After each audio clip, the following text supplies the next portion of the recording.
Mesdames, Messieurs, bonjour, bienvenue sur Alizé. Très heureuse de vous retrouver pour cette nouvelle semaine d'information.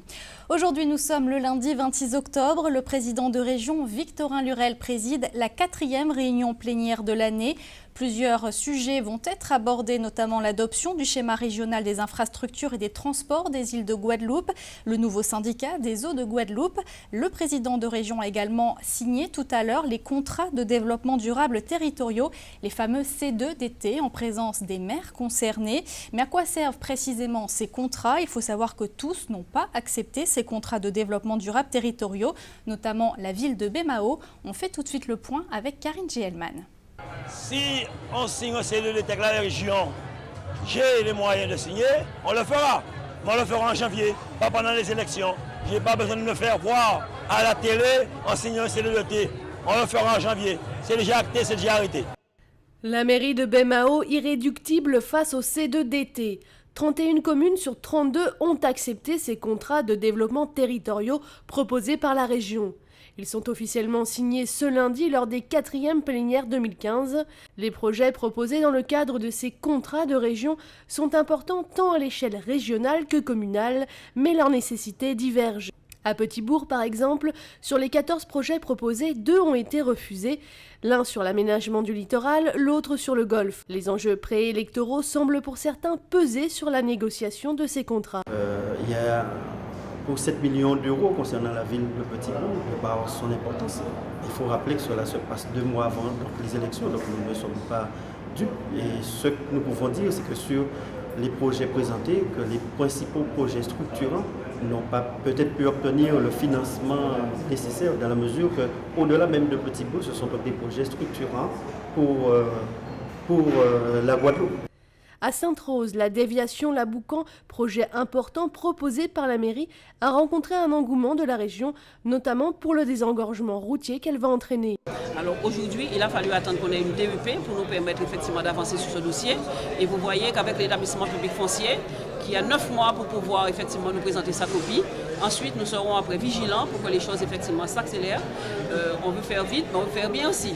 Alors, et nous espérons que la population guadeloupéenne, parce qu'il n'y a pas que les Saint-Rosiens qui vont utiliser cette déviation, nous espérons que la population guadeloupéenne comprendra que effectivement les dossiers techniques, ça prend du temps. Pour rappel, ces contrats permettent de fixer les engagements de la collectivité au bénéfice de la ville, et ce sur les 6 prochaines années. Au programme de ces contrats, l'aménagement, l'environnement, le développement économique et la cohésion sociale.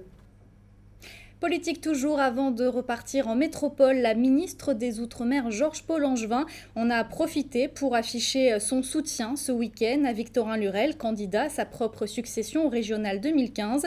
Elle a accepté d'être la présidente d'honneur de son comité de soutien régional qui a été installé ce week-end à Goyave, comme vous pouvez le voir sur ces images. De nombreux élus et personnalités issus des secteurs de l'éducation, de l'agriculture, des entreprises ou encore de la jeunesse étaient présents. Et je vous propose tout de suite d'écouter justement la ministre des Outre-mer, Georges-Paul Angevin. Elle répondait aux questions de Muriel Barlagne. La Guadeloupe a vraiment besoin que les gens se prennent en main, se tiennent la main pour la faire décoller de ces problèmes. Et il me semble qu'aujourd'hui, la variété de tous ceux qui participent à ce comité de soutien montre bien qu'il y a des forces sociales, économiques ou d'opinion qui se sont manifestées très différentes, mais qui sont d'accord sur une chose, c'est de dire qu'on a besoin d'un président de région qui soit énergique, compétent, comme les Victorin Lurel. Donc je crois que c'est cela que ça, pour moi, représente, c'est d'essayer de montrer qu'au-delà de l'amitié que je peux avoir pour la personne, c'est vraiment en raison de sa compétence que je pense qu'il est le meilleur pour faire avancer la Guadeloupe. Au chapitre social, les avocats guadeloupéens sont actuellement réunis en assemblée générale pour décider de la suite à donner à leur mouvement. On le rappelle, depuis 10 jours, les avocats sont mobilisés pour montrer leur mécontentement face à la réforme de l'aide juridictionnelle. Revenons à présent sur cet incendie qui s'est déroulé dans la nuit de samedi à dimanche dans le centre-ville de Pointe-à-Pitre, plus précisément dans la rue Lamartine. Un commerce contenant notamment des meubles a été entièrement détruit par les flammes. De gros dégâts, mais heureusement personne n'a été blessé. L'origine du sinistre est encore inconnue. Rappel des faits avec Richard Scott-Tamar. Rien. Il ne reste plus rien qu'un tas de fer carbonisé de ce dépôt situé à l'angle de l'impasse Brissot de Varville et de la rue Lamartine. Un incendie a emporté 3 maisons du quartier en plus du dépôt. Écoutez, nous avons été appelés un peu après 23 h pour un début de feu d'habitation avec propagation aux habitations mitoyennes. À l'arrivée des secours, le feu s'était largement propagé avec 3 maisons concernées et puis un hangar. Mais du côté des habitants, c'est l'indignation. Les nombreuses maisons abandonnées des environs sont réputées squattées par des prostituées. Je suis résident du quartier, plus exactement c'est mes parents qui habitaient là. Donc c'est vraiment dommage, c'est la 5e maison qui brûle comme ça et les autorités ont été informées, les plaintes ont été déposées. On sait à peu près qui c'est qui faisait ça et rien n'a été fait. Mais malheureusement, ce qui devait arriver arriva. C'est déjà le 5e incendie qui a lieu dans le quartier. Pour le propriétaire du dépôt qui a été détruit, c'est l'incompréhension. Ça arrive souvent, je ne sais pas ça vient d'où, mais moi personnellement, je ne vais pas faire de commentaires dessus. Hein. On ne peut pas être gai après de telles catastrophes. C'est vraiment malheureux à dire parce que ce n'est pas la première. La dernière fois, c'était le dégât des eaux. Et pour se faire rembourser par une assurance, je suis resté pendant 2 ans et demi jusqu'à aujourd'hui. Ils ne m'ont jamais dédommagé convenablement. Cet incendie soulève un vrai problème. La prostitution est devenue en quelques années monnaie courante dans les rues du centre-ville. Direction à présent la Caraïbe. Comme chaque jour dans nos éditions, nous faisons un point sur l'actualité dans notre grande région. Aujourd'hui, il est notamment question des élections en Haïti. Voici la Minute Caraïbe. Haïti, les autorités haïtiennes, les observateurs internationaux et les électeurs se sont réjouis dimanche du bon déroulement des élections générales en Haïti, permettant aux citoyens qui se sont déplacés nombreux de voter, notamment pour choisir leur futur président. Le scrutin clos, le président du Conseil électoral provisoire, CEP, a qualifié d'exploit cette journée de vote. Cet engouement détonne nettement avec la précédente journée d'élection. Le 9 août, le premier tour des législatives avait été fortement perturbé par des violences et des fraudes, provoquant 2 morts et une abstention massive. Rappelons que ce sont 5 800 000 Haïtiens qui votaient hier pour le premier tour de l'élection présidentielle, qui comptait officiellement 54 candidats pour succéder au président haïtien Michel Martelly, le second tour des législatives et le tour unique des municipales. Les électeurs haïtiens doivent désormais attendre, car les résultats de ces élections ne devraient pas être connus avant début novembre. À ce sujet, le CEP a rappelé dimanche soir que personne n'était autorisé à donner ne serait-ce qu'un résultat partiel. Argentine, élection toujours, où ce sont 32 millions d'Argentins qui sont appelés à élire leur prochain président après 12 ans de gouvernance de Nestor et Cristina Kirchner. Daniel Scioli, soutenu par la présidente sortante et sa coalition de gauche, le Front pour la victoire, est le grand favori. Cet ancien pilote de offshore amputé du bras droit après un accident en course devance d'environ 10 points selon les derniers sondages son concurrent le plus dangereux, Mauricio Macri, maire de Buenos Aires depuis 2007. Si aucun candidat ne s'impose à l'issue du premier tour, un second tour sera convoqué le 22 novembre, ce qui serait une première dans l'histoire du pays sud-américain. Mexique, l'ouragan Patricia a touché la côte pacifique du Mexique en baissant d'intensité. 50 000 habitants ont été évacués et 15 000 touristes déplacés dans les 1782 refuges habilités à accueillir 258 000 personnes. Le phénomène El Niño et l'impact du réchauffement climatique sont pointés du doigt par un rapport de l'Administration nationale océanique et atmosphérique des États-Unis publié en septembre. Ce dernier fait état d'une intensification du nombre des ouragans de catégorie 4 et 5, alors que la saison des cyclones tropicaux ne devrait s'achever qu'en novembre.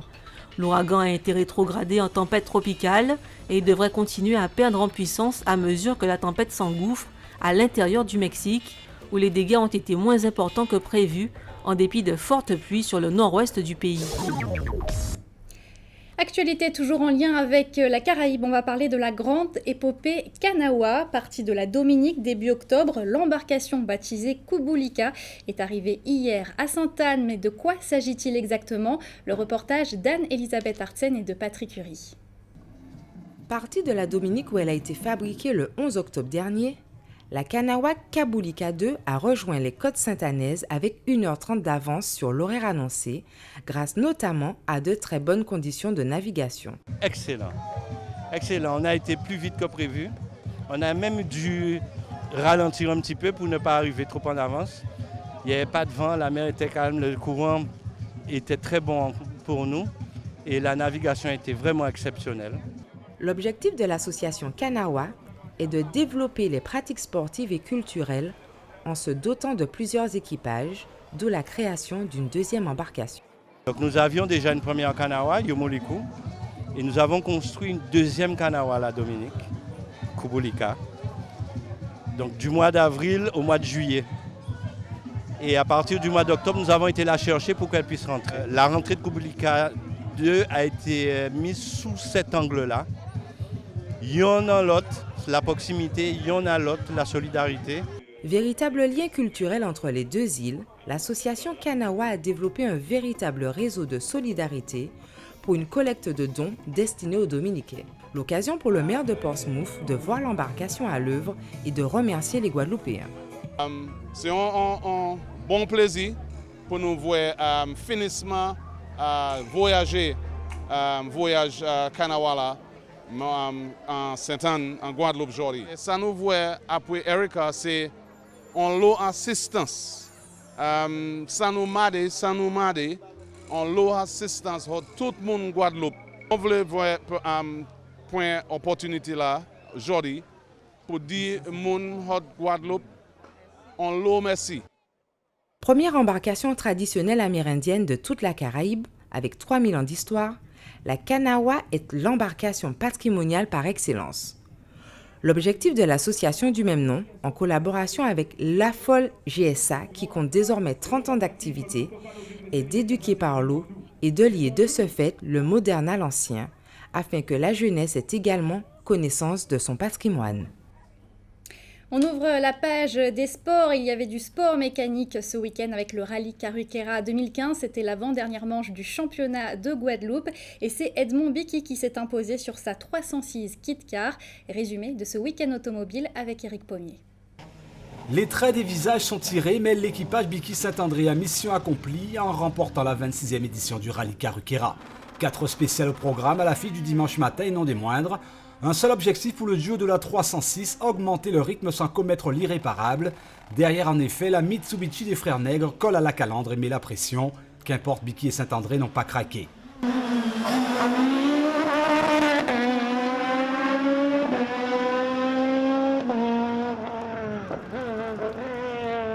On va dire très sport, hein, parce que là, ce week-end, comme je dis, c'était un petit rallye de sprint. On n'avait pas droit à l'erreur parce que les secondes étaient très rapprochées. Et jusqu'à Jarry, c'était très serré quand même. Il fallait être prudent, pas trop de risques, c'est de grappiller quelques petites secondes pour être à l'arrivée et remporter ce rallye. Et c'est ce qu'on a essayé de faire. Et voilà, ça a réussi et on est devant. On savait pertinemment que sur 8 spéciales, des petites spéciales, Stéphane allait nous mener la vie dure.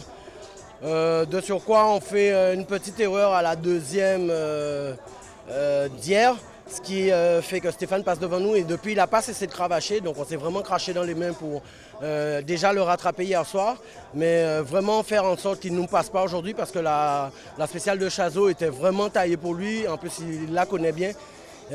Donc nous on s'est vraiment craché dans les mains avec Edmond et on finit à quelques secondes d'avance, mais c'est un rallye durement bataillé. Bicky remporte le rallye, Stéphane Nègre ne démérite pas en s'octroyant la 2e place. Surprise, une Clio du groupe N pointe son nez pour compléter le podium. La régularité mélangée à l'intelligence de course du duo du Guad Racing Team a payé. Nicolas Loubert est l'auteur d'une course parfaite.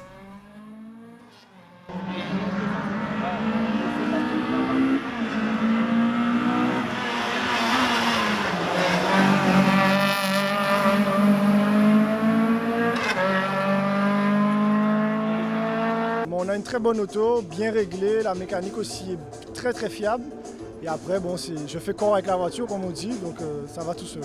À l'issue des 2 premières étapes du dimanche, Loïc Desrussi, le Guadeloupéen, accusait un léger retard en lutte contre Horosman de la Martinique pour le compte du R2. J'ai besoin de faire le groupe R. La Tine Twingo, venant de la Martinique, elle est en train de nous mettre. Là, c'est pas bon, il faut se remettre un peu en question. Sursaut d'orgueil, Loïc s'en sort avec une remontée fantastique. Karim doit abdiquer, mais reste bon joueur. Drôle de Karukera finalement, seulement 44 km de spécial, mais éprouvante aussi bien pour les hommes que pour les machines.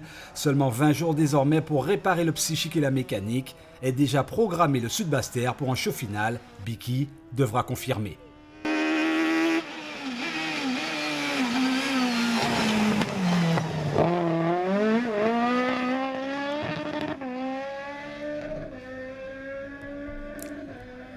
On va laisser maintenant les 4 roues pour les 2 roues qui étaient à l'honneur ce week-end lors d'un événement nocturne à Jarry, Bike Night Mania. Au programme show de motocross mais aussi randonnée en vélo de nuit, le reportage d'Éric Pommier. Bike Night Mania, une première en Guadeloupe à Jarry ce week-end. Un concept innovant, tout un programme bien sûr haut en couleur. Objectif, faire la fête autour du 2 roues, toutes machines confondues. L'occasion pour tous les passionnés d'échanger autour d'un même thème, la moto ou le vélo. On a répondu à une demande, on a vraiment cherché un nouveau concept où, en dehors de tout ce qui a toujours été fait dans la moto et dans le 2 roues, on a voulu rassembler un rassemblement vraiment familial autour de la passion commune que peuvent avoir les pères, les fils et surtout les mères et les filles aujourd'hui. Grâce à la présence des Biker Girls, on a vraiment démontré, enfin elles ont démontré que la moto, ça n'est plus du tout un produit macho, c'est vraiment un produit tout public. Et de la même façon que les pères faisaient rouler leurs fils, maintenant les mères font rouler leurs filles. Bike Night Mania ou admirer de belles machines, jusque-là rien de transcendant, sauf que ces belles cylindrées chevauchées par des reines du bitume, la Bike Night prend toute sa saveur. Les Bikers Girls sont de sortie, en tête la présidente Claudie Magin qui rappelle les règles pour appartenir au club, question de privilège.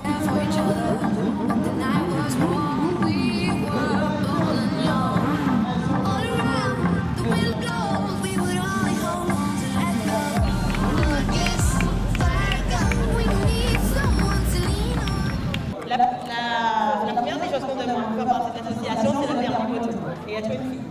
La Bike Night, c'est aussi le plaisir de goûter aux prouesses de quelques pilotes transformés pour l'occasion en cascadeurs.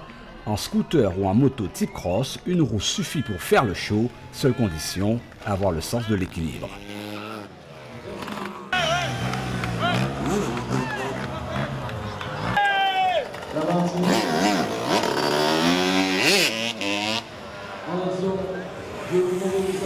Une randonnée à vélo by night, la formule séduit, 15 km au programme à parcourir sur un rythme de croisière, plus de 100 participants pour admirer le poumon de Jarry, la Bike Night Mania, finalement une formule plutôt sympa, la formule idéale pour une soirée mécanique en toute convivialité.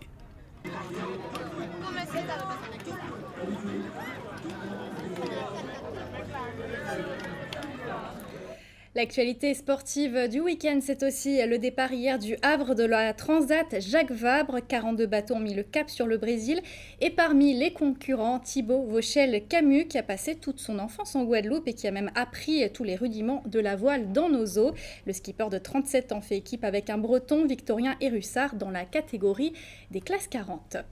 Avant de se quitter, on va jeter un coup d'œil sur vos prévisions météo pour cet après-midi. Je vous rappelle que nous sommes toujours en alerte jaune pour fortes pluies et orages.